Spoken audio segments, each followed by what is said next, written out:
Welcome back going on domestic novels. So friends, जो novels की series चल रही थी उसमें आज हम डिस्कशन करेंगे domestic novel. What is domestic novel? Friends, domestic novel जो था 19th सेंचुरी में इसकी बिगिनिंग हुई थी। और डोमेस्टिक नॉवेल्स मीन्स जो राइट किया जाता था वो ज़्यादातर क्या सेंटिमेंटल एंड डोमेस्टिक प्रॉब्लम्स पे इसको लिखा जाता था। और डोमेस्टिक प्रॉब्लम किस पे लिखा जाता, ज़्यादातर इसके जो लिखने वाले थे, राइटर थे, वुमेन थे। और इन्होंने यंग अनमैरिड फीमेल पर्सन पे लिखते थे एक तरह से, और रियलिस्टिक इवेंट पे ये लिखा जाता था। और इसके जो इस शैली की शुरुआत करने वाले थे जॉन ऑस्टिन थे। John Austin. तो चलिए अब आते हैं स्क्रीन पे। चलिए देखते हैं। It is the product of 19th century through the realistic novel. The novelist represent the reality it is fair or even the most ignoble aspect. Means जैसा कि हमने बताया, ये 19th सेंचुरी में इसका शुरुआत किया गया और रियलिटीज इवेंट पे ये लिखा जाता था। एंड नेक्स्ट लाइन देखते हैं। The realistic novel was the product of reality is a literary movement which began to the France. Radiant reality represent reality and avoid what is unreal or subjective. Realistic novel का जो product है, एक तरह से literary movement का, इसमें जो आया कहाँ से आया? फ्रांस से आया। और रियलिटी को लिखा गया और उसको अवॉइड किया गया, ऐसे विषय वस्तु को अवॉइड किया गया जो कि ट्रू सब्जेक्ट मैटर नहीं थे, रियलिटी बेस्ड नहीं थे। नेक्स्ट लाइन देखते हैं। The important realistic novelist of English literature William Thackeray, father of the realistic novel, Catherine 1814 first novel. तो इसका जो इम्पोर्टेंट नावल आया विलियम थैकरे का, इस पे रियलिस्टिक बेस्ड विलियम थैकरे का नावल आया।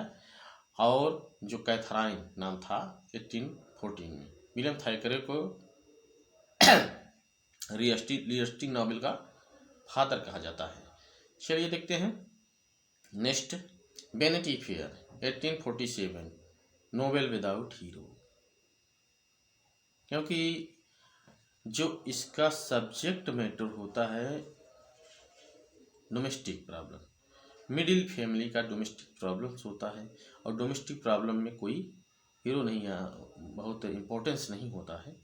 इसीलिए ये जो वैनिटी फेयर है 1847 में बिना हीरो के इसको लिखा गया। नेक्स्ट देखते हैं। George Eliot, real name Mary Evans. अब आते हैं regional novel.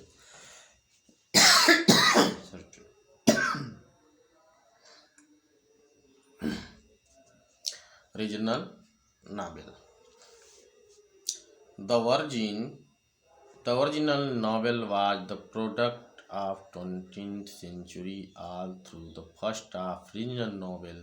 The Scottish novelist Sir Walter Scott, but the popularized and perfected by Thomas Hardy, regarded the father of regional novel English literature.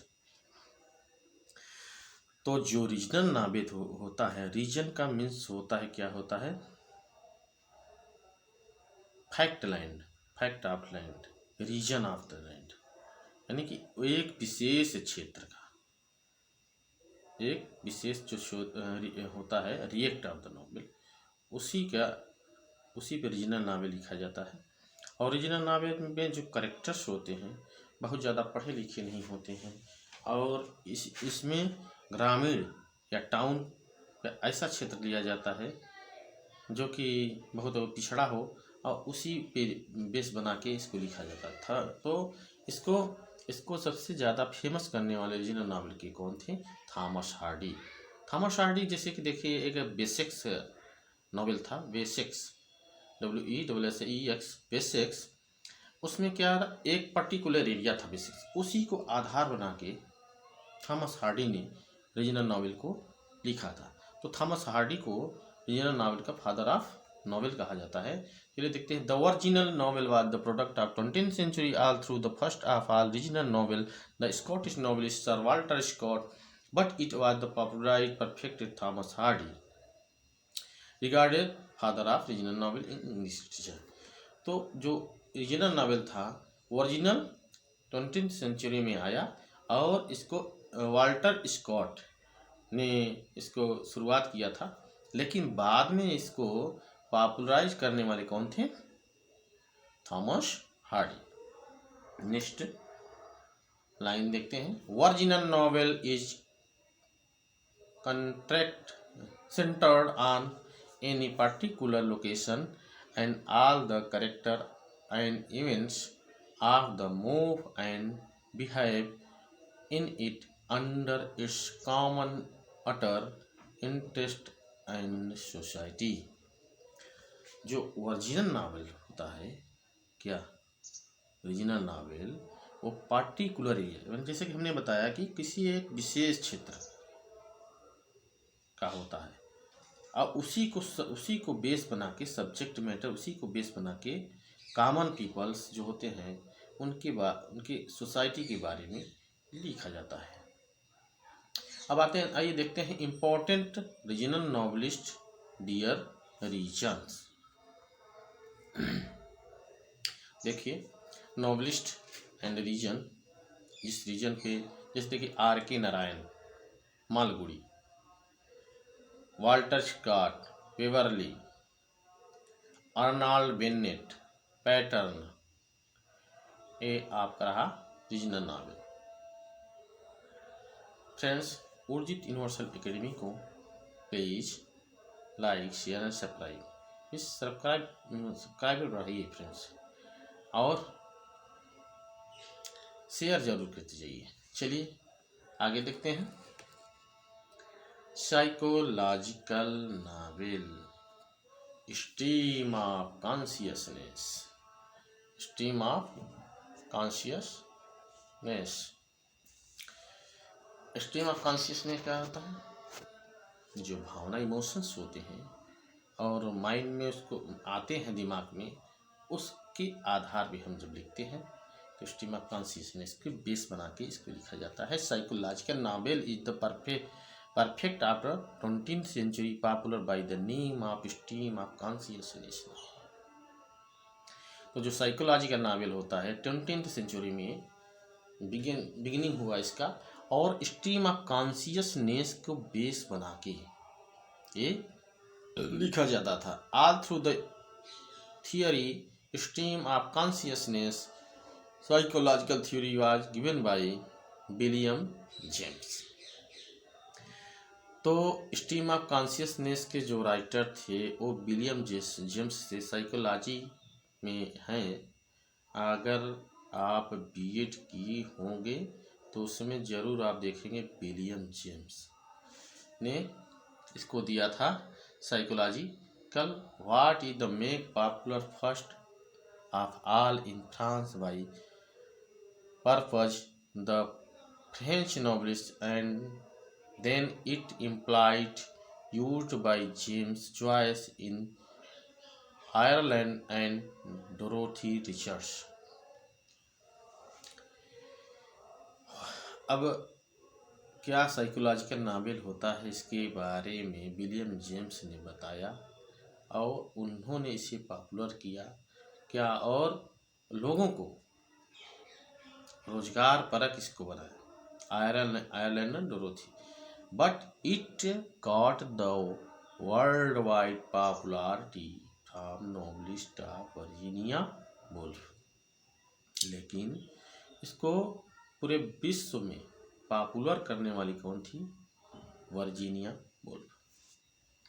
The term stream of consciousness means stream of thought, emotion and feeling what is continuously following in the mind and individual emotion may be intense memory of love, loss, etc.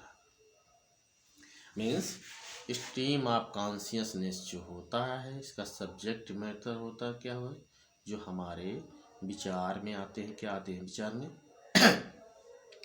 जो emotions, feeling होती है, emotion होता है, वो continuous जो mind में हमारे आते रहते हैं। इंटेंस माने उत्तेजना का भाव जो पैदा होता है। इंटेंस उत्तेजना या भावना उमड़ती है, उसको मेमोरी में उसी को आधार बना के इंडिविजुअल से लिखा जाता है। It is a popular in poetry by the name of eternal dramatic monologue.